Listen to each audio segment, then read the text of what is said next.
I've got the axle outside. I'm going to power wash it first to get the oil off, because if it's dry oil, you know, like gummy oil, it's not too bad, but this is all wet and sand will stick to it and it's horrible. You can probably see in there, this is the reason why I'm sandblasting it. Can you see?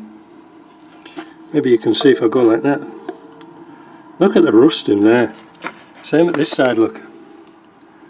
Look at that.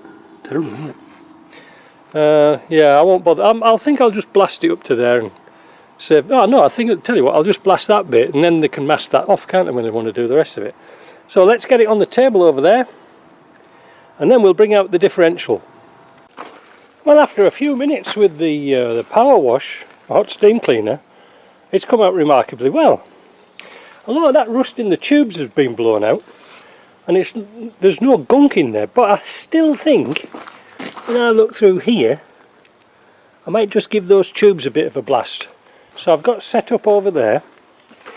This diff I'm not going to touch anymore. I degreased it as much as possible, but I'm going to take it apart and put it in the other fine sandblaster.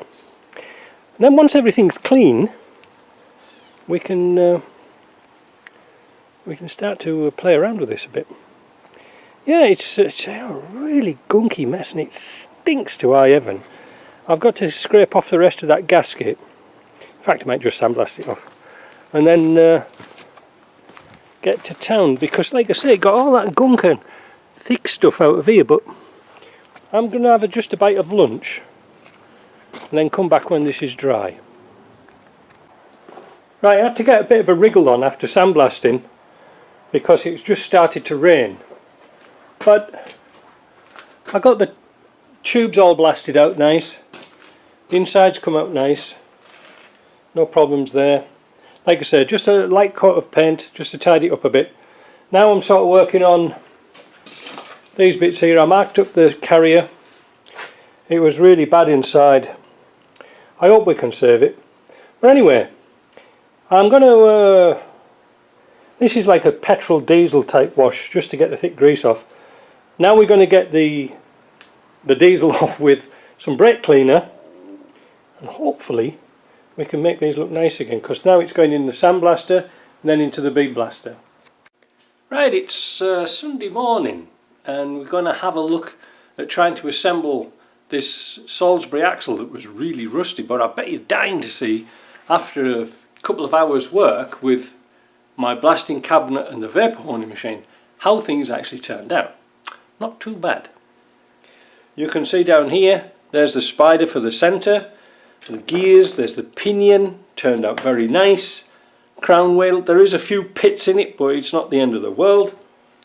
The carriers here were blasted and then vapor honed, but they were going to go flash rusting very, very quickly, because once rust's into something it'll rust very, you know, in next to no time. So I give it a very quick coat of this enamel, black enamel, and just to show you that it's not very thick, there is my dummy bearing on there, look, fits great, so I have no problems with that.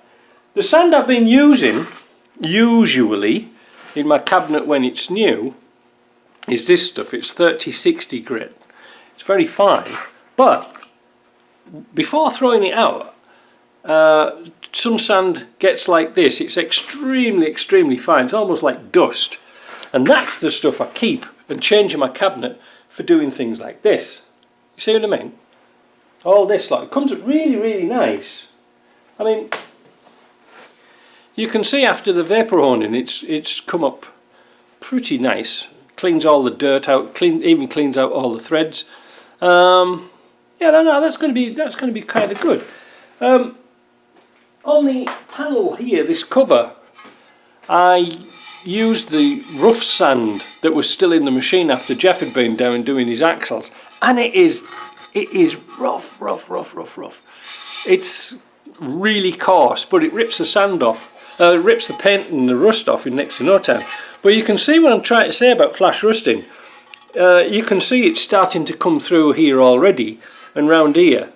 It's not the end of the world because it's only a cover, but I'll do this again in the fine blaster before it goes on. But I've got to obviously repair the plug here first, and we'll do that later. I even I even blasted the shims so we can have an approximate size and get all the, get the rust off. So everything's done. So what I'm going to do is take the camera off and show you the inside of the differential. So I can't film from that end because I put a stub axle on, but if we go inside here, you can see all that rust has come out, all that thick rust. It has left a bit of a rough surface on it, but again, it's not too bad, and it's decent to work on, and it's had a really good, power wash off and getting that right. So really we should be able to assemble a great deal of this today. I've clamped the differential in the vise just by these two pieces here. I've got my soft jaws in, but I didn't clench it here, I clenched it here.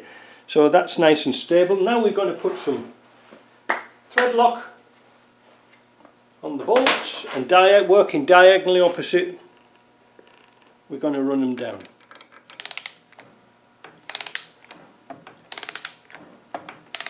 "30 to 36" it says in the book.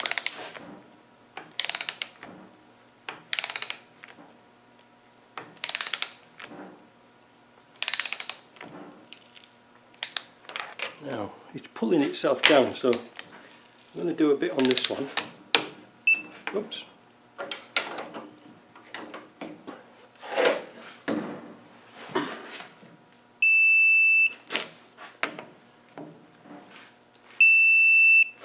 So I'm going to do that for all the rest. So we're going to check the tightness of all the gears and see what difference it's made. Down here I've got a drive shaft clamped in the vise. Up here I've got a 24 spline front axle, a little stub like that. Put it in, so that's fixed. If I hold this diff,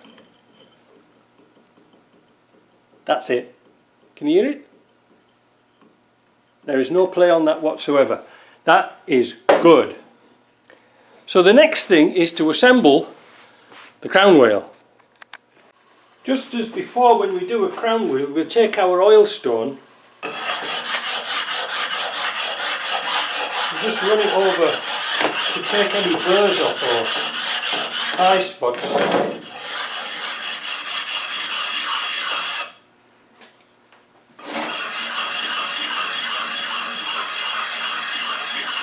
Now, once we're happy with that, then we do the underside of the crown wheel as well.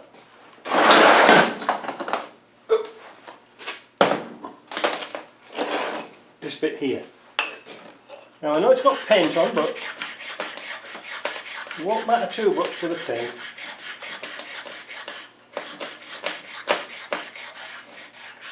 But we do that all the way along. Now we're going to fit the crown wheel on. I've aligned my two little pop marks up. I put some pop marks in the wheel and in the differential. I've also pulled it up with two bolts here, and I've marked it with an X to show you that these haven't got any thread lock on. So now I'm going to wind those down, and it should be 45 Newton meters. Now I'm going to have to double check on my settings for the two halves, because I've got a feeling that I might have inadvertently set it to foot-pounds. Anyway, let's see how this goes.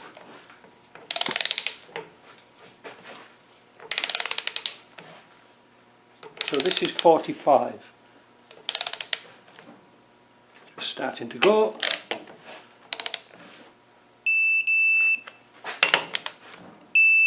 Oop, and it's going to jump out the vise. It's very difficult to hold. Anyway, I'll put this back in the vise and I'll do all the rest of the bolts. So what I've done is I've removed the paint with a bit of emery cloth, taken off any burrs that were there. We're going to try our dummy bearings on, and look at that, smooth as silk. So that's what we want them to move nice and smooth. Going to do that to the other side. Then we're going to have a look at the shims. Right, so I've fitted the front pinion bearing race in the housing, and now we're going to have a look at these original shims for the pinion. Now this was kind of interesting because I measured them up individually, and I know even if it measures 11, they're actually 10 because there wasn't such a thing as 11. They've got a little bit of rusty, they've got a bit bent and buckled, but I've got 10, 10, 3 and 3. But when I measure them all up together, I get 33 where I should get 26. So this is why it can be kind of confusing, because like I said, they're kind of old. So should I put brand new shims in, or should I use the old ones? Tough question, isn't it? I don't know what to do. Mind you, it's easy to dismantle and put back together again, but like I said, these are very difficult to actually measure, because like I say, you get 33, 34, 35, 37. You know, you're all over the shop with these things here. But individually, see, look, that one's coming out at 12. Well, I know they didn't do a 12, they only did a 10. But if I measure it on a different place, I get 11 and a half, 12. And just zero our gauging just to make sure. See, 9.5. 10.5, same place. 10 exactly. So they came in 10s, 5s, 3s. So what I've done is I've nipped put the pinion in with the original shims.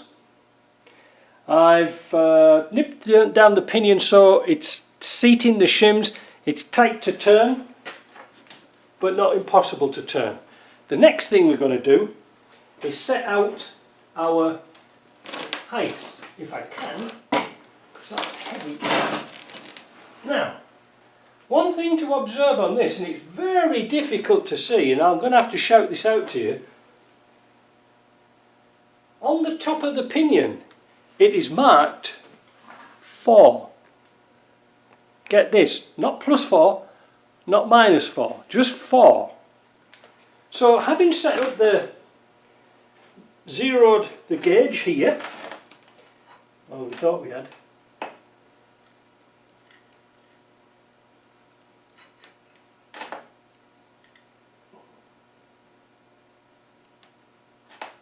wait a minute. There. Now, we're going to try this on this pinion and see what we get. Well, this gets more confusing than ever. On further calculations and experiments of the pinion, we had 0.026 thousandths of an inch a quantity of shims behind the bearing. That was the original. We had a 10, 10 and 2 3s. Now that gave us a height when using this block, and we have to do it 2 or 3 times because you get a little bit of dirt on your block or something like that and it puts it out ever so slightly. But I had 0 on the left and 0 on the right. Now, for those of you who are even more confused, as I mentioned, the pinion has got a 4 written opposite the identity number of the pinion. The pinion must match the crown wheel. It's very important. But what does that 4 signify? I don't know. It says in the book, if it's got a plus number, you reduce the number of shims by the corresponding number. So you take 4 thousandths of an inch out from the nominal height. But really, these are the original shims, never been touched. But it says at nominal height. Have they already been set to get the nominal height? So what I'm trying to say was it 4 thousandths of an inch too high before and they've taken the shims out to get to nominal height? I don't know. Am I going to experiment? There's not enough hours in the day, unfortunately. So, armed with that information, I am now going to put the dummy bearings on with the original shims behind. Now on the crown wheel side here, it was 10, 3, 10 and 30. On the right hand side, it was 30, 10, 10 and 5. However, when I put these through the sandblaster, the little 3/1000 of an inch shim, well, it came a bit sort of knackered. So what I intend to do is put these shims back in, but with a new 3/1000 of an inch shim. It's only a sort of a little bit warped, it's not too bad. In fact, thinking about it, instead of being on the end like this one, I could put it in the middle and sandwich them together between the two 10s and probably get that right again. So let me set that up. Let's put this together. We'll stretch the casing, drop the crown wheel and pinion in, the crown wheel in, clamp it down, and we'll mark the teeth.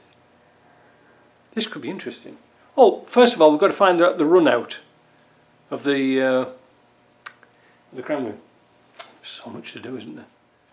Yeah. Well, this is interesting. Very interesting. Now it won't turn. That's with the original shims in, but maybe a little bit damaged, but it won't turn. See? And there's no backlash. Nothing. However, if I turn it by the pinion,